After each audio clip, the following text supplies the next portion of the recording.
We're going to talk today about the impact of adverse childhood experience. We have discussed on this show adverse childhood experience, also known as ACEs, with a medical doctor, with an educator, and with a counselor. Okay, people who have a lot of knowledge and trying to help.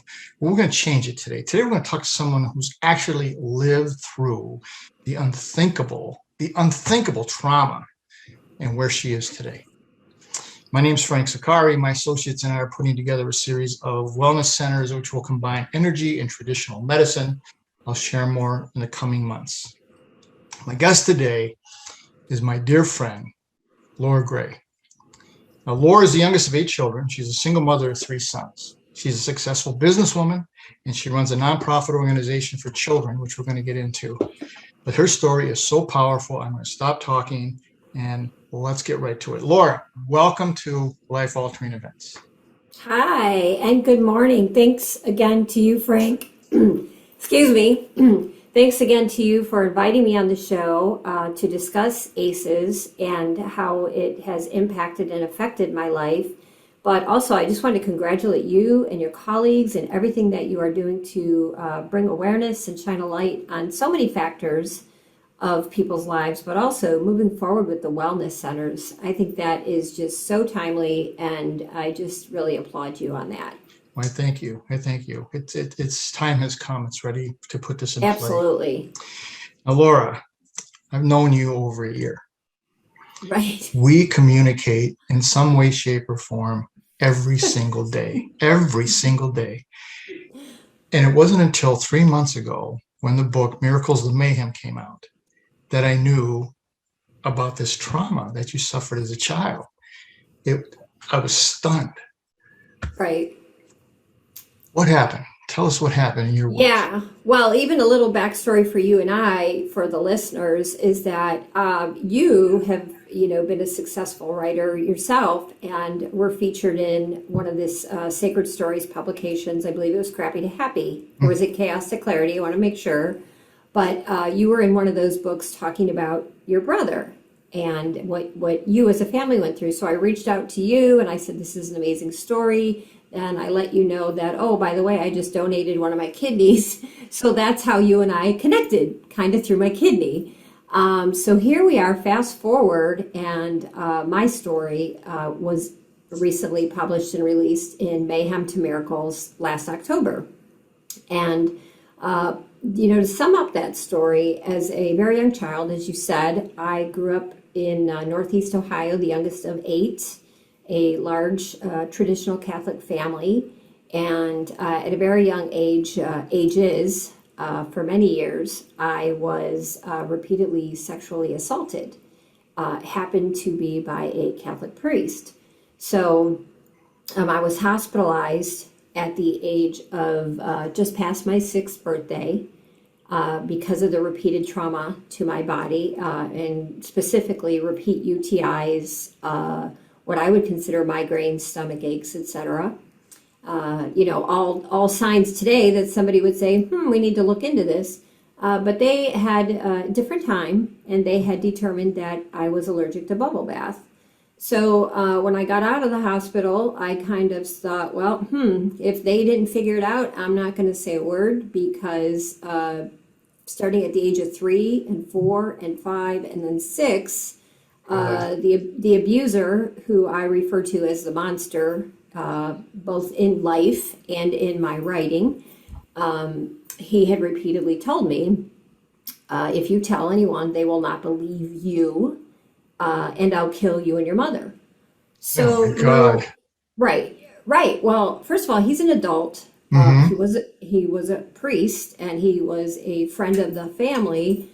So you better believe, when this man is basically taking me from my family, hurting me, and he tells me, if you speak a word, I'm going to kill you. Well, I'm going to believe him. I'm going to believe him.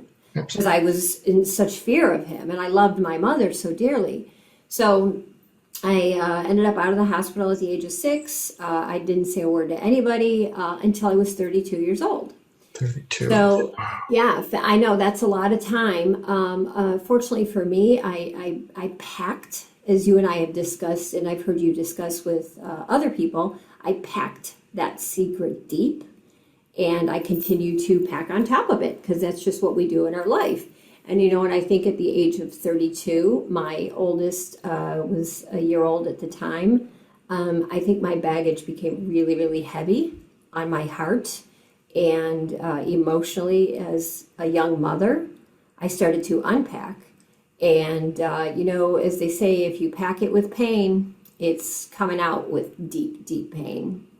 So I did unpack it. At the age of 32, I started to carefully share my story. And I tell you, from my perspective, to hear the words, "I believe you," that was huge because, it was literally impressed and imprinted upon me as a small child. No one will believe you. No one will believe you. And so to hear the words, "I believe you," which even I love to say those words. I don't know. They're so powerful and positive to me today. So once, I heard those words and I continued to share my story, and, here we are, 2022, and you and I are discussing the story, and I'm very open about it. And as you know, it was recently published in the book. So Right. Yes, it's a tremendous book. Mayhem to Miracles. If you haven't gotten it, go get it. mhm. Now, Laura, I heard you interviewed with a friend of ours, Kat Cannabis, and one of the things that came up was how you coped as a young child, not being able to talk to anyone, Right. how you created this set of friends or things to help you get through the crisis. Talk Correct. about that. Yeah, well, thanks for asking about that. And that actually was a recent diagnosis. So in the fall of 2018, I was officially diagnosed with what's known as DID, which stands for Disassociative Identity Disorder. For those of us like myself who have been around for a while, it used to be called multi-personality disorder. And I was diagnosed in 2018, the fall, which, like I said, was only a little over 3 years ago. But I was incredibly grateful because I felt, oh, good, now I have some answer. Because, I knew this was happening to me. I would be somewhere and say something or just be so out of body. And yet at the same time, it was very familiar. So it was just like really, really bizarre. And sometimes, it was getting me into situations or into trouble, and I would be like, oh, how did I get here? Why did I just say that? And stuff like that. And so, I was diagnosed with that, through the trauma. So I've done, through my healing, there's a plethora of paths to take as you heal. There's spiritual, emotional, there's physical. And then I got into the functional part of the healing, what was going on with my brain. And this is where it brings you and I today. So as I discovered in the DID, as I was experiencing the repeated trauma, I left my body. I disassociated from my body. My body remained with him, experiencing the pain and the trauma. But because my brain couldn't process what was going on. I didn't know what sex was. I didn't know what any of that was. I didn't. And so at the age of 3, at the age of 4, all I knew was pain, fear. I want my mother. Right. Okay. So my body left, my head left, my brain left. And in the process of leaving, disassociating, I created a number of alters, as I call them, and that's a short for alternative personalities. Mm-hmm. And in my case, there's 8. So, I know. But let me just tell you, it's me speaking to you right now. Okay, good. Because, right. So the initial 2 I developed or created was Kathy, and Kathy is a bully. and I created Kathy to fight the priest. So she's kick-ass, don't get in her way. And then the second that I created was Mary. And I think I gave her the name Mary kind of because I knew the Virgin Mary and the Mother of God. And so as a child, she became Mary. And Mary was the ultimate comforter. She was like the soft sweater, pearl necklace, cozy blanket, grilled cheese for lunch. That was Mary to me. So I actually created Mary because Kathy scared me.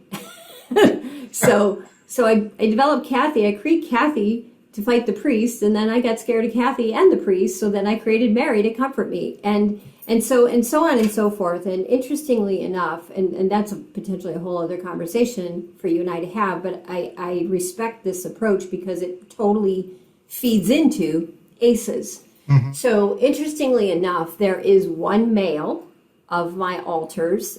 His name is Tommy, and so Tommy pretty much is ended up to be, he's like a 13-year-old boy. He's a good athlete. He's totally into sports and will do anything to defend my inner child, which is Susie. He'll do anything to defend Susie, and he'll also do anything to make her laugh. So Susie is another altar, which is the inner child, and in some ways, she is my pure essence. Susie's growth stopped during the trauma, and the rest of the altars surrounded her to survive and live. Wow. To where I'm at today. You had a doll. Tell us about the doll. Oh, the doll. Okay, yeah, the doll was and I still have the doll, and she's probably within arm's reach right now. In this room, but I had a Raggedy Ann who I cherished, and initially when the priest would take me from the home, and let me just make sure this is clear, and I don't want to, and I'm sure people probably don't think this. It's not like he came in the middle of the night, took me out of my bed, or he took me without my parents' knowledge. Now that did happen in some cases.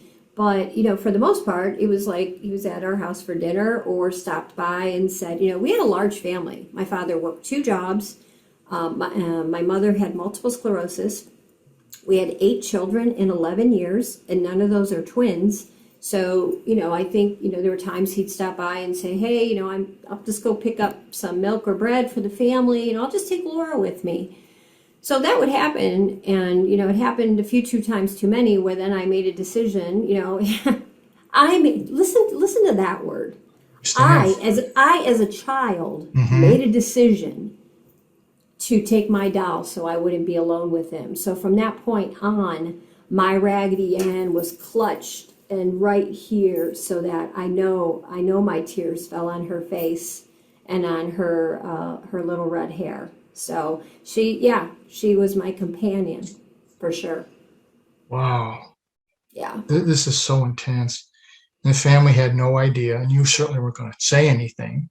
No, my family had no idea. Now, my siblings who, as I started to speak up at the age of 32, they all believed me. And then a few of them went so far to say, oh my God, he was so disgusting. I would leave every time he came over. And I was like, well, I couldn't, Yes. So they did. They all had that general disgust for him because he was, so when I was 3, he was 47. Oh my God. And he was a bigger, stocky guy. I mean, and in my mind, I called him the monster, but for me, he had the shape of a bullfrog, like a toad, a mean toad. So. Some of the position of authority, some of the position of respect, and they harm a child. Well, and then you add into it the religious factor. Yeah, so absolutely. That was also incredibly confusing to me because, I know, you're going to mass and we all file in the pew, and I love to sit next to my mother and I lock my arm into hers and put my head on her shoulder. Mainly because I wanted to be close to her. I also loved her singing voice, but it was weird then to see this person doing the mass and being so holy and then to know. So here I was, 3, 4, 5, and then 6. And to have that prolonged number of years, and it's not only like, oh, well, it's because I've been asked questions like this, and it's like, I don't know. Did it happen every day? I don't know. First of all, it doesn't matter. Number one, exactly. It doesn't matter. But number one, we're talking about over that period of time. So I was never sure, was he going to come over? Am I going to, because there was a time we were at a parish picnic, sprawled out. It's what you did. Once a year, we had the big church picnic. And there was tons of large families back then, as you can imagine. So everybody just scattered. And then, we'd graze by the picnic table every so often, grab a handful, grab a chicken leg, et cetera, et cetera. So there was, I do recall the time at the church picnic where he took me from there. And I remember we left in his car in the parking lot. And this is the hard part. Like, I remember coming back and pulling in, and I ran straight to the table because I thought for sure that someone would say, oh my gosh, where have you been? And it didn't happen. Nobody asked me where I was because nobody did back then. Everybody was just scattered. But in that moment, Frank, I knew as a small child he could do whatever he wanted with me and nobody would notice. I wasn't missed. And so my brain was constantly like this. In a state of fight and flight. Absolutely, for over 3 years in my development. Wow. Well, I hope there is a special place in hell for these type of people. This is shocking that and heartbreaking that you went through this. Now, as you're growing up, you're going through junior high school and high school, and all it had stopped by that point, correct? At the age of 6, it stopped. At the age of 6, it stopped, but that trauma is still there. Oh yeah, packed. Being pushed down, exactly. Correct. So how did that impact you in through high school and junior high school and? Well, you know what? I did have my alters, and that's what I talk about. 3 years ago. I mean, we're talking. I'm 55 years old right now. So 3 years ago, at the age of 52, I was diagnosed with something that I've carried with me my whole life. That doesn't make me unique because I'm sure there's many, many people that are listening can totally relate to that. Or even somebody that has something physical. You show up at the doctor, you're like, I know I'm not crazy. I'm not, something's going on with me. So to get that diagnosis, which I've pretty much carried with me my whole life, so that was part of my survival, having the alters. And I don't consciously, I want to make this clear, like right now, if I'm talking to you, I don't consciously shift into Mary. The alters were created out of experiences. So if a similar experience would trigger them. So Kathy the bully, I know when she's going to come out. If I see an injustice, if somebody's trying to be mean to me or something, Kathy wants to go at them. And this is the beauty of awareness, is that I am aware now because I was diagnosed. And so I own the house and they rent rooms, but we all cohabitate, so it's a beautiful thing. In regard to, high school, college, etc., as far as coping, I'm open about this. I was a cutter. I was bulimic. And part of the bulimia was because, and this is somewhat textbook as far as sexual trauma as a child, there are people that maybe go to overeat and gain weight to hide within their body. And for me, I became anorexic bulimic so I could disappear, so he would never find me. So people would say to me, oh, Laura, you're so thin. And then automatically I would go, oh, I'm not thin enough because you can still see me. Oh so God. That would send me down the rabbit hole of not eating or vomiting. And then, like I said, the cutting, I had excessive alcohol. And there was promiscuity involved. I mean, I didn't know any different. I was trained to have sex as child. And I don't even like to say it that way, but I think you Correct. know what I No, mean. I understand what you're saying. And it's almost like, this is all I can expect. Well, that's what I thought was expected of me. Hmm. That's what I thought was expected of me, you know? Exactly. Exactly. I interviewed Jim Spurleader a few weeks back, and he put the Great Informed Trauma interview. School, which was very interesting. And he said something that just blew me away, Laura. He said, we're asking the wrong questions when we see a child in crisis. We always say, what's wrong with this child? Yep. That's the wrong question. The question is, what happened to Yes. this child? Yes. Oh, that's so true. That's so strong. That was a great interview, first of all, and I give him a ton of credit, and I honor his presence in the world.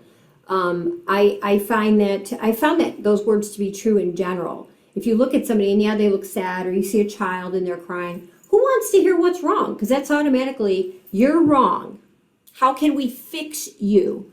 Well, you gotta fix me? I'm broken? Right. Now, granted, I may feel that way, but now you just made me feel worse. Right. So that was an outstanding interview, and he does such great work. It puts things back into perspective. And one of the things, when you were talking about the big picnic, I can relate to that because of his giant Italian Catholic family.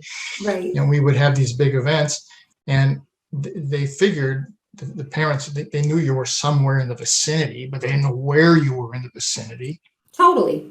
And I was a medic in the military in a pediatric clinic, and we had some cases of child abuse. And they will always look for the vulnerable, the one who can't defend themselves, the one that they can intimidate, they can scare. And that fear creates this complete total lack of self-esteem, hence the alters, correct? Correct. And in my case, when you talk about that's who they pick, but I went through, as you can imagine, my healing of, why did he pick me? I must have been bad. I must have been a bad little girl. Did I do something wrong? Why does he keep picking me? So I had intense shame for a large part of my life that I really, really had to work through. And now when you go through the school systems, they're looking for this, as Jim Spurleader had said, we start looking for those kind of traits, that particular action or that activity or that over sadness. But back then they didn't. It just never. Oh, no. And you know what? I don't blame anyone. I honestly don't blame anyone. I also forgave the priest, which I'm sure you know, I forgave him, probably almost 20 years ago.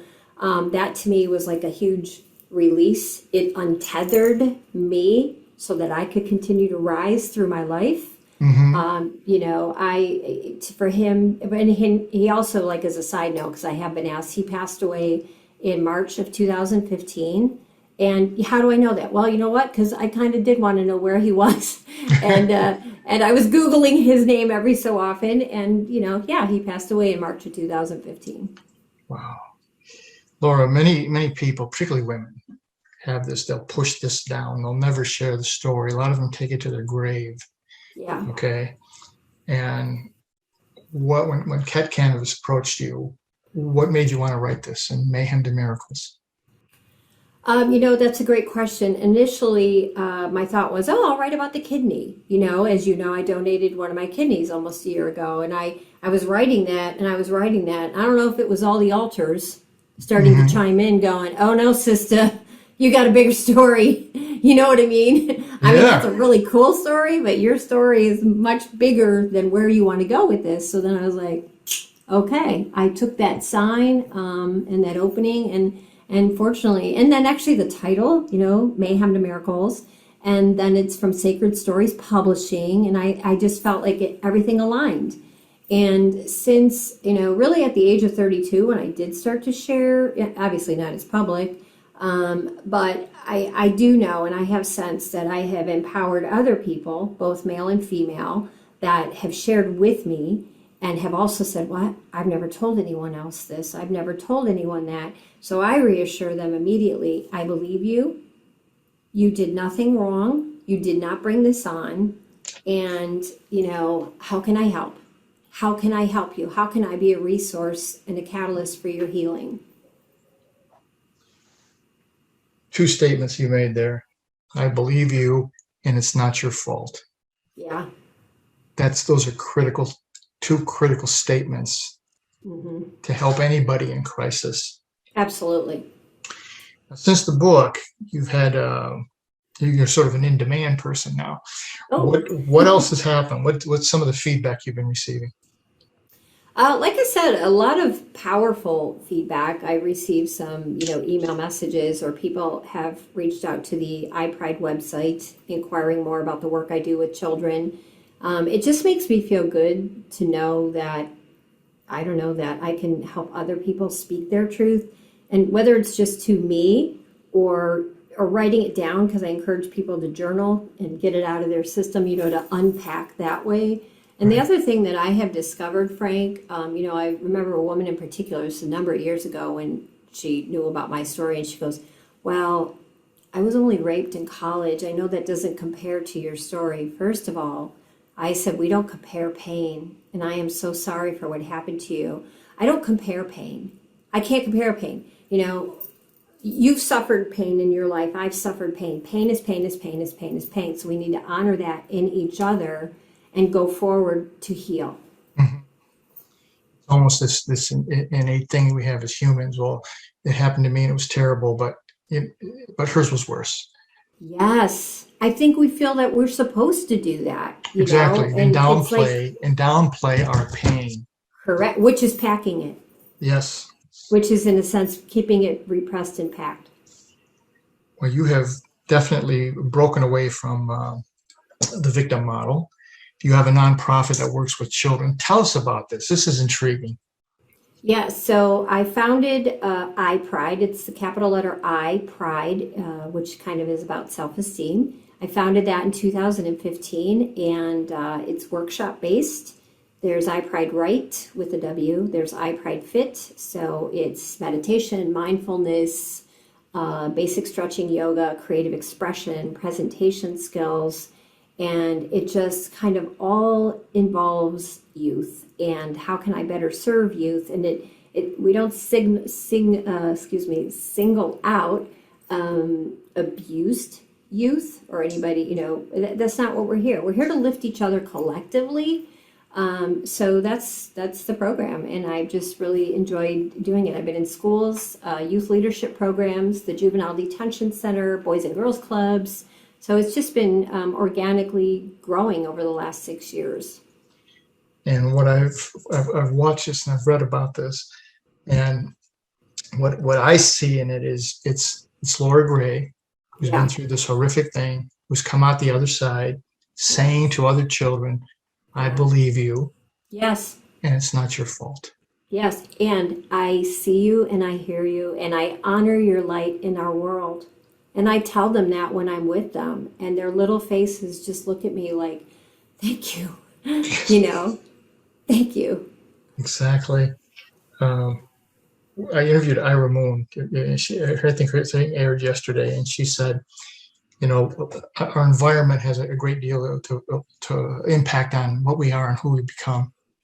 And it's the people that were in our environment, our parents, teachers, whatever, they weren't bad people and they were doing the best that they could, but there were things that they didn't see or things that they didn't know how to handle. Exactly. Yeah, no blame. Why blame? No, there is none. It's just they did the best they could. Right. And things get missed and you move forward. Well, ladies and gentlemen, Laura mentioned this thing about she gave a kidney. And I just want to touch on this briefly because who does that to someone who's not a family member? It's like, well, I was her match. I mean, it's weird. I was like excited. I was her match. It was like when you find the matching sock. I was like, oh my God, I was so excited. So I was her 100% her match. I was the only one tested. And I said yes. It was never, I don't know. I've never looked back. And it happened, the transfer of life, as you know, I refer to it, occurred in March of 2021. So, obviously I'm strong and healthy. She's stronger and healthier, living a really good life. And, there's nothing like being in my room, being a little groggy, But being in my room and having somebody come in and say, we want you to know your kidney is working in her right now. I mean, and you're just like, Wow, that's incredible. And this is not a family member. no, our children went to school together. Hmm. Yeah. So I knew she was ill. I didn't know a lot of the details until more recent. And then I had found out directly from her that she said, will you say a prayer for me that I get put on the kidney donor list at the Cleveland Clinic or the transplant list? And I was like, oh yeah, I'll say a prayer. I said, and when, not if, and when you get put on the list, let me know and I'll go get tested to see if I was a match. And she said, really? And I go, yeah. And I remember I got up from the picnic table we were at and I walked away and I really thought nothing of it. And then she called and said a few months later, said, hey, guess what? I got put on the list. And it was like, you know what's so weird about this whole divine experience in this story? I was expecting that call. She's like, oh, I got put on the list. I'm like, oh, yeah, okay. All right, what's next steps? So then, I got tested. I was the only one tested to see if I was her match. And I was 100%. So meant to be. And how grateful am I to have been a vessel to serve somebody else and save their life? I mean, are you kidding me? That's right. Yeah. That's amazing. That was how we first met. We had that story, and in fact, Yes. we aired that story.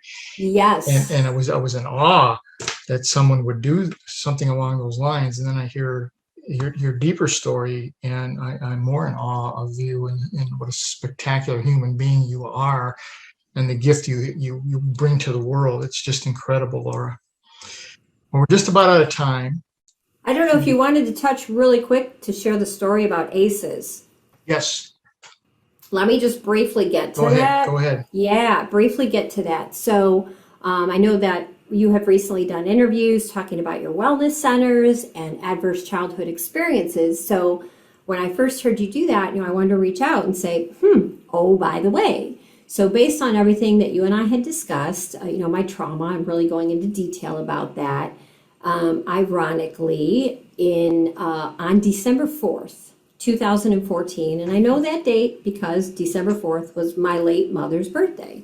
So December 4th, 2014, I went down to the Cleveland Clinic because I had some tests done because I had some weird symptoms going on for quite some time, and I had some tests done, and I went down. And I figured it was going to be, well, we're not quite sure. We need to do further testing, or we've ruled this out, et cetera, et cetera. And so the young doctor, she comes in to meet with me, and she says, well, basically, I'm paraphrasing. Well, I have to tell you, you have multiple sclerosis. And I was like, what? I was not expecting that. I mean, I went alone to the doctor, so I kind of figured, I'm just going to run to the doctor, and then I'll go back to work. So anyways, that was incredibly unexpected news. And she pulled up, I believe it was my CT scan, or I'm not sure, the MRI, whatever the technology was. And we're looking at my brain scan, and you see all these spots. And she goes, yeah, you have more lesions. And because I had a scan maybe a year or two prior, and she goes, yeah, I see these lesions and this and that. And I'm like nodding my head going, yeah, I'm seeing them. I'm right there with you, sister, But I'm still in shock. And then she started talking about, well, let's talk about medicine. Let's talk about injections. And I think that this system will work best for you because, we caught it and all these things. And meanwhile, I'm not even processing that. I'm still on, you have multiple sclerosis. So I said, you know what, I really just need time to process this. So I left there. And as you can imagine, prayers, met with my father. I just had some long conversations, and a couple of months later, a very close friend of mine said, hey, so-and-so has MS, and she's got this top doc at the Cleveland Clinic, and she's going to try to get you in with him. And I said, well, okay, they're the ones who did the diagnosis, but okay. So I met with this doctor, and he looked at, what we had looked at, she and I, the other doctor, and he said, yeah, I see all those spots. I totally see those spots. He goes, but, did she do a spinal tap? And I said, no, she did not. So we proceeded, did a spinal tap, and by the grace of God, I do not have multiple sclerosis. So that was all good, okay?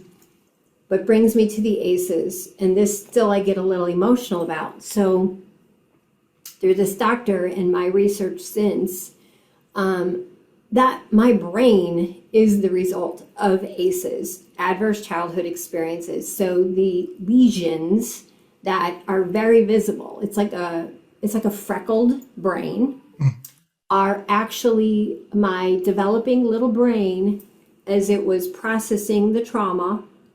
It couldn't keep up. So it was like stadium lights, constant, like you said, fight or flight. And it just, over a period of 3.5 years, not 3 days, not 3 hours, 3.5 years.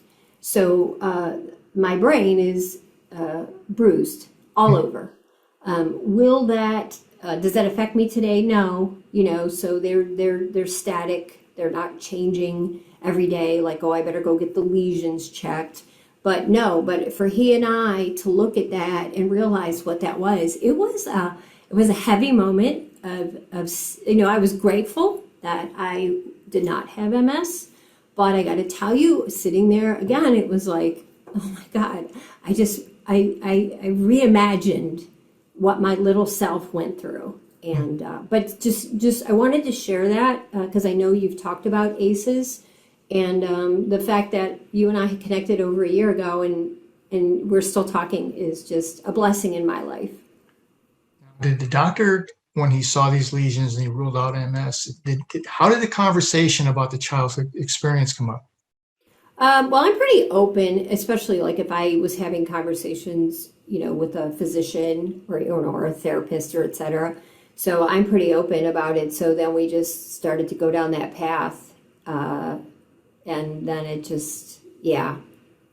And then he connected the dots. And it was, so to speak, actually, no pun intended, but yes. Right. Yeah, he confirmed, yes. Right. He confirmed based on what he knew of it. And I've done, my own kind of research, as I shared with you, going further. But again, now I know, and it's just one more piece of my puzzle. As I like to say, I feel in some ways, very fragmented, but I guess to me, that's like a stained glass window. It is fragmented, but together it's this beautiful piece of art. And that's how I feel. That's how I feel today. Dr. Drew Factor, who was one of my associates, and he talked about this when we interviewed him, and he was, as an MD doctor, right. He said, we weren't trained to look for this. No.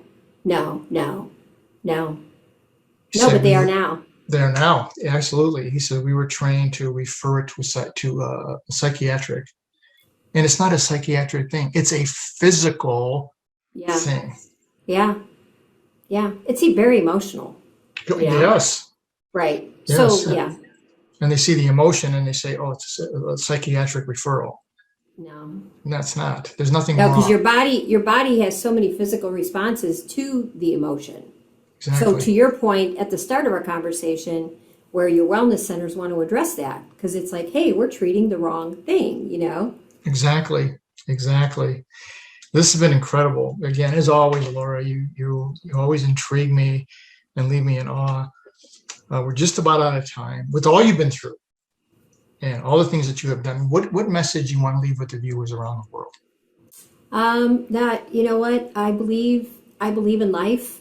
I believe in humanity. And, every day I wake up and I'm grateful that I did wake up. And I just really seek joy in the moments. And, my little mantra is breathe, hope, be. Breathe, hope, be. That's wonderful. That's incredible.